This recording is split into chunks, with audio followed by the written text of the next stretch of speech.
কিছু কিছু হাদিয়া আল্লাহ রাসূল সাল্লাল্লাহু আলাইহি ওয়াসাল্লাম ফিরিয়ে দিতেন না। এর মধ্যে একটা হচ্ছে মধু। মধু দিলে বলতেন না যে না নিব না। আতর ফিরিয়ে দিতেন না। বালিশ, বালিশ খুব পছন্দ করতেন আল্লাহ রাসূল। ঠেকনা দিয়ে বসতে পছন্দ করতেন। সুবহানাল্লাহ পড়েন। রাসূল সাল্লাল্লাহু আলাইহি ওয়াসাল্লামের কাছে একটা কসমেটিক্স এর বক্স থাকতো সব সময়, জরুরি 5-6টা জিনিস এর ভিতরে থাকতো। ওখানে আল্লাহ রাসূল সাল্লাল্লাহু আলাইহি সাল্লাম চিরুনি রাখতেন। চিরুনি, আপনারা চুল আঁচড়ান তো চিরুনি দিয়ে, সবসময় পরিপাটি থাকবেন, এটা সুন্নাহ। পরিচ্ছন্ন ফিট থাকা, সবসময় গেট আপটা ভালো থাকা, এটা সুন্নাহ। আল্লাহ রাসূল সাল্লাল্লাহু আলাইহি ওয়াসাল্লাম কোন বিদেশি ডেলিগেট আসলে তাদের সাথে দেখা করার আগে সময় নিতেন, নিজেকে গুছিয়ে নিতেন। সুবহানাল্লাহ পড়েন। চুলগুলো আঁচড়ে রাখতেন এই চিরুনি দিয়ে। তাহলে ব্যক্তিগত কসমেটিক্স বক্সে আল্লাহ রাসূল সাল্লাল্লাহু আলাইহি ওয়াসাল্লাম যে জিনিসগুলো রাখতেন তার মধ্যে একটি হচ্ছে চিরুনি। 2 নাম্বার আল্লাহ রাসূল সাল্লাল্লাহু আলাইহি ওয়াসাল্লাম জাইতুনের তেলের একটা ছোট বোতল রাখতেন। ওয়াতিনি ওয়াজ জাইতুন, অলিভ অয়েল। অলিভ অয়েলের ওয়াজ করেছি গত বছর। যেখানেই আমার সাথে লোকজনের দেখা, কয় হুজুর এখন থেকে অলিভ অয়েল মাখি আমি, এজন্য সুন্দর হয়ে গেছে। তো অলিভ অয়েল রাখতেন, চিরুনি রাখতেন। এরপরে সুরমা দানি রাখতেন। সুরমা, চোখে আল্লাহ রাসূল সাল্লাল্লাহু আলাইহি ওয়াসাল্লাম সুরমা দিতেন। এরপর আল্লাহ রাসূল সাল্লাল্লাহু আলাইহি ওয়াসাল্লাম উতুর রাখতেন। উতুর, পারফিউম, আতর দিতেন।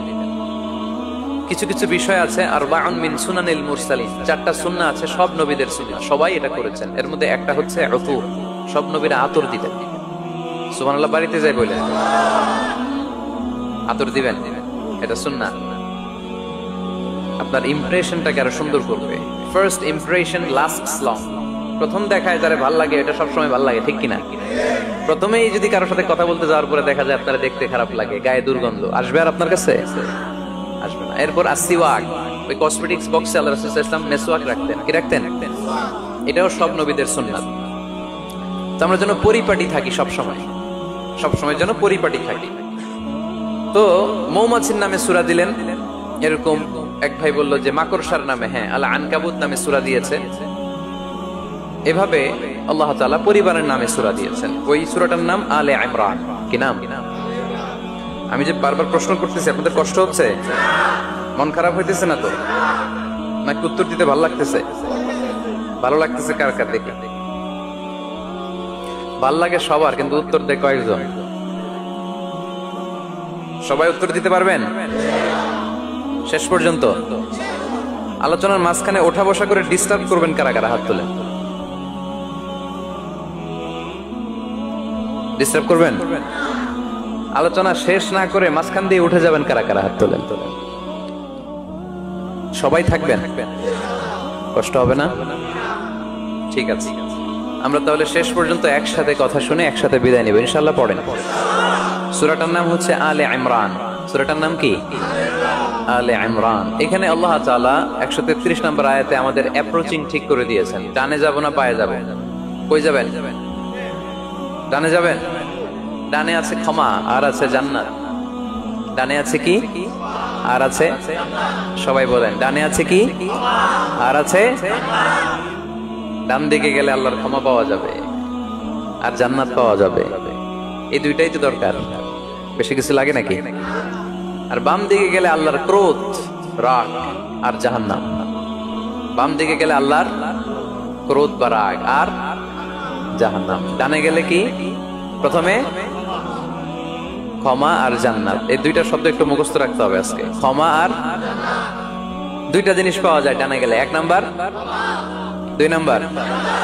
সবাই বলেন 1 নাম্বার, 2 নাম্বার। এবার আঙ্গুল উঁচু করে বলেন।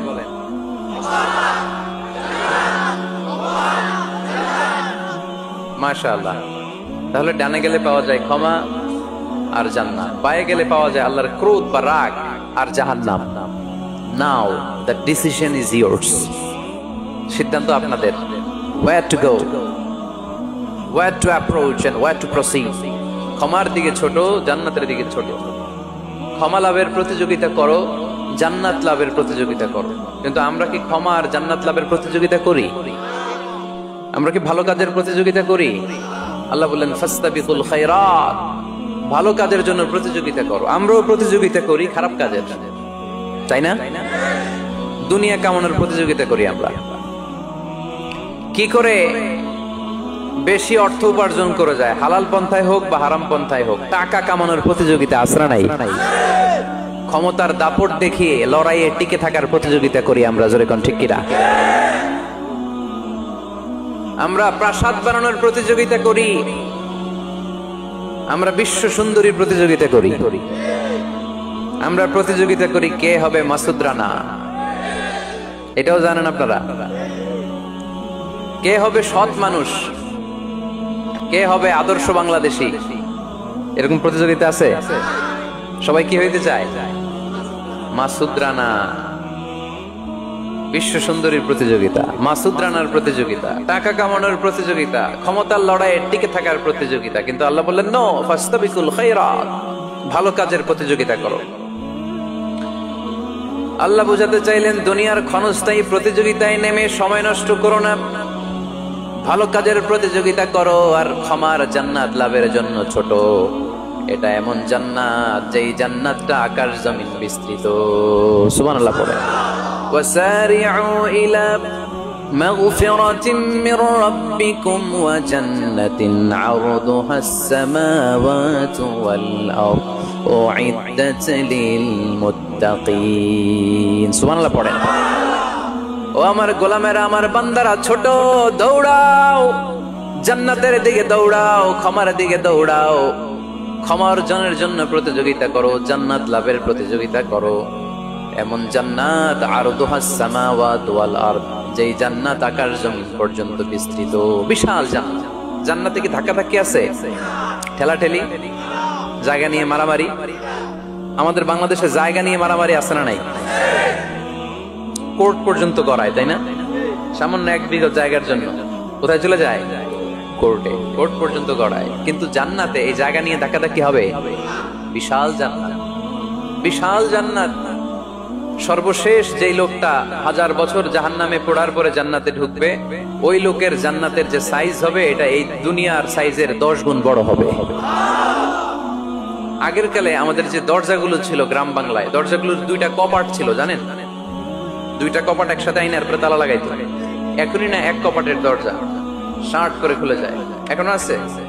তো আল্লাহ রাসূল সাল্লাল্লাহু আলাইহি ওয়াসাল্লাম বললেন জান্নাতের যে দরজার 2টা কপাট, এই 2টা কপাটের একটা কপাট কত বড় শোনো। ইন্না আল মিসরাআইন মিন মাসারি'আল জান্নাহ মা বাইনা মক্কা ওয়া হাজার। জান্নাতের 2 দরজার 2 কপাটের একটার সাইজ হচ্ছে সৌদির মক্কা শহর থেকে বাহরাইনের হাজার শহর যত দূর, জান্নাতের একটা কপাটের দূরত্ব তত দূর। এর মানে হচ্ছে সৌদির মক্কা শহর থেকে বাহরাইন যত দূর, ওই হিসাবে কয়েকশো কোটি লোক, কয়েকশো একসাথে জান্নাতে ঢুকবে। এক ধাক্কায় কয়েকশো কোটি কিংবা কয়েক হাজার কোটি ঢুকে যাবে। তাহলে ওই জান্নাতে কোনো ধাক্কা ধাক্কি, ঠেলাঠেলি, কিলাকিলি। সুবহানাল্লাহ পড়ে।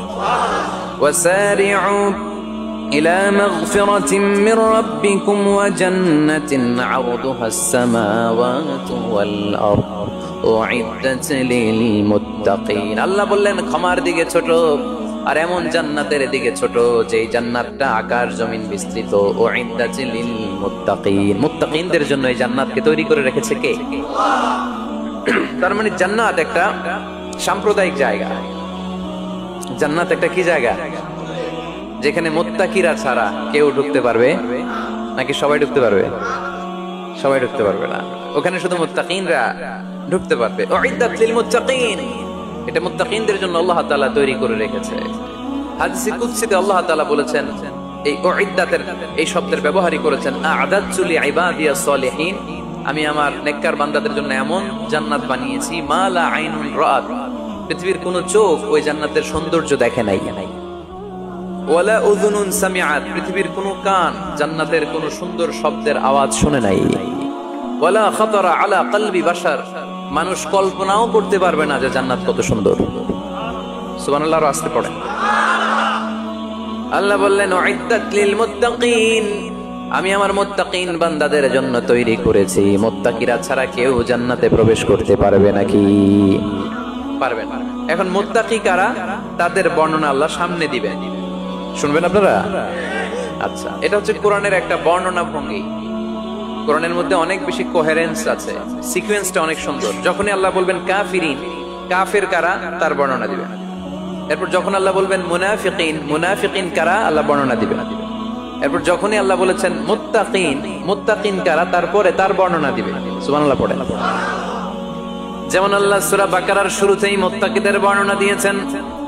আল্লাহ দ্ব্যর্থহীন কণ্ঠে ঘোষণা করে বলেছেন, যালিকাল কিতাবু লা রাইবা ফীহি হুদাল লিল মুত্তাকিন। এই কিতাবটা এমন কিতাব যেই কিতাবে কোনো সন্দেহ নাই, আর এটা হুদাল্লিল, সবাই বলেন হুদাল্লিল, এটা মুত্তাকিদের জন্য পথ প্রদর্শনকারী। যে কাউকে এই কিতাব পথ দেখায় না। ওয়ালা ইয়াজিদিজ যালিমিনা ইল্লা খাসারা, জালেমদেরকে এই কিতাব পথ দেখায় না, তাদের ক্ষতির মাত্রাটাই বাড়ায়। মুত্তাকিদের পথ দেখায়, জালেমদের ক্ষতির মাত্রা বাড়ায়। দোষ কি কোরআনের?